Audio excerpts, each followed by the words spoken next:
I don't understand why it is offensive when a single man states that he is not interested in dating or marrying or considering a single mother. I do not understand why that is considered offensive. I don't see why that would make anybody upset. I mean, I think people should be able to have their own preferences. Now, the reason this even came up is because I ran across this viral video of a man who was being shamed for stating that as a single man, he didn't want to be with a single mother. Pretty much all the women in the panel were really challenging him. And the women on the panel found that highly offensive and highly arrogant, especially because he himself was raised by a single mother. Check it out. With him, what was the turnoff? Specifically, the turnoff was when I asked that question about would you date a single mother? And Jacoby, you proceeded to tell me that basically you're a high value man and you are too good for a single mother. However, you did also tell me that you were raised by a single mother, which is profound for me to think that a single mother's not good enough for you, but it's good enough for a woman to raise you. That's unfair. And it's very insensitive to women out there who have children. All right, so just because it's a cycle, I wanted to continue. It doesn't have to continue. So what I'm saying is that it's more about why would you cut off and say that single women are not on the same level? What you're supposed to learn from is history. So you're a very intelligent woman. You're a very intelligent woman, right? Yes. So if you know, as a woman growing up, you know it's the less likelihood for you to be successful by having a child. So what you do, you be more proactive. Using condoms. What's that got to do with your choice? Okay, if you're getting pregnant, then all right, cool. Maybe I shouldn't continue having this child because I'm not getting married. A better chance of me having a successful life. You're speaking of me. That's what I'm thinking. So you were raised by a single mother. Yes. And is your mother still alive? I struggled. My mom's still alive. Did she struggle or did you struggle? Both of us struggled. Okay, so your words that echoed all around social media, and I want to make sure that we have this clearly, were, I'm a high value man. I've done things to step up my echelon, and I'm not going to settle for a single mother. Yeah, did I have that correctly? I want to be clear. Yeah, we'll be selling. Right. So what makes you think you're a high value man? The car you drive? No, the value I put out into the world. What about your character? I have great character. I've built myself to basically have better choices. You want to know why? Because women can choose and make a choice. They can. They can say, I don't want to date a man that makes less than 6 figures. They can. And then what are you doing? But we're not talking about that. That's not the situation at hand. Listen, hold on. That's not the woman can say, conversation. I won't date a man less than 5'8", and the man could be 5'4". Do they care about what does that have to do ostracizing all of those with men? anything? If a fat man is sitting here, he can be a fat man, right? But if a fat woman is sitting here, you would say, oh no, we're body positive. Oh, no, we can't say that. It's all about picking her up. So every time it's saying something for a man, bro, it's down. You got a lot on your back. Yeah, okay. Man. So what I want to be clear, not rights. just for you, but for everybody out there, is the car you drive, your resume, your bank account, your accolades is not what makes you a high value man. Definitely not. We are all defined by the sum of our deeds and our character. And you, brother, are coming up to the sum of 0. Be clear. So, there you have it. Quick clip. I honestly don't disagree with what he said. Now, one could argue that maybe he came off a little arrogant, came off a little prideful. That's all up for debate.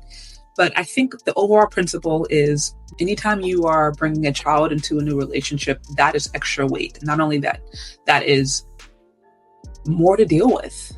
Not just that child, but now you have to think about the father, the other man that is always going to be tied in that relationship in some way, shape, or form. That's just more baggage. Doesn't mean that it can't be a good relationship. Doesn't mean that it's not a lovely child. But that is more stress put on that relationship. Like, there's really no way you spin it. And so I don't think it's disrespectful for a man who has worked, gotten to a certain level, who himself maybe grew up in a situation and doesn't want to repeat that situation. I don't see anything wrong with that. In fact, I actually think it is better that we do try to learn from our mistakes, do try to improve maybe where our parents did things that they weren't proud of or put themselves in situations that made it harder. You would hope that the future generation would move forward. And so I don't necessarily see it disrespectful as being like, hey, I love my mom, I respect her. She did the best that she could with what she had. And also I can acknowledge the fact that that particular situation made it harder on both of us, and I don't want to repeat it. I don't say that as disrespectful. Maybe the way he said it came off as rude and pompous, but I actually wish we had more of that.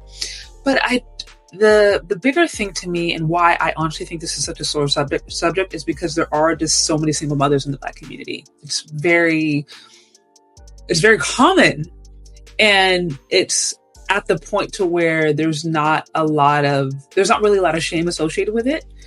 And so I think when there is somebody who articulates really any resistance or something that can point to a sense of shame or point to a sense of, hey, this was a mistake, or hey, this decision that you made wasn't the best decision, that can make a lot of women upset. Because essentially what he said is that, like, I'm disqualifying myself from the majority of Black women. That's essentially what he's saying. Because the majority of at least Black women who are of the age of relationship, dating or whatever, to my understanding, or at least a large portion of them, I don't want to say majority, but a large fraction of Black women we know are single mothers. So why I think that comment was so offensive is because he essentially eliminated a pretty large portion of the Black female population just out the gate. And that could just come off as really prideful. And then, him talking about how great he was, the money, the cars. I also am a firm believer that just what you have doesn't make you high value. I do think it's character. I think it's spirituality. I think it's connection with God as your devotion to the Most High, your quality, your relationships. I think it goes far beyond just how much money you have in the bank, but also as a man who has a history of himself having made good decisions, a man who himself has shown discipline, who has shown discretion, who has shown good judgment. It is not unreasonable for him to want to pair with a woman who also has shown in her whole life that she's been able to do the same. That she's been able to operate with discipline. She's been able to operate with good judgment. She's been able to make good decisions that have put her in the optimum situation. There is nothing wrong with a man wanting to be a woman like that. So I do believe a person at any level can find love, right? Whether they have multiple kids or no kids. I believe a person can find love at any level. But I do think it's important to just really be honest with the fact that anytime you have a kid, even if the kid is the most lovely thing ever and a blessing from God and all whatever, anytime you have a kid and you're bringing a kid into a relationship, trying to date and mate, they're going to add a level of complication. There's simply going to be certain men who aren't interested, and that's okay. That is okay. I don't think it needs to be shamed, because what that means for that man is extra money, extra responsibility, extra weight, and extra guidance, extra leadership that's going to need to be provided, on top of the fact that he's not going to fully be able to take on full leadership because there's another man. It's a whole bunch of different stress. No different than, if a woman got in a relationship with a man who maybe didn't have a job or who wasn't really making a lot of income, and she might love him, but that means that that's going to be extra money she has to bring in, extra pressure put on her to try to handle the bills, extra responsibilities to manage. You know what I mean? It'd be an extra weight. So I don't think it's that big of a deal, honestly. And I do think we'd be a lot better off more women just married before they carried. Those are my thoughts. But anyways, what do you think? Do you agree? Do you disagree? Let me know. Leave your questions, comments, concerns in the comment section below. Thank you so much for listening if you've gotten this far. And we'll talk later. Bye.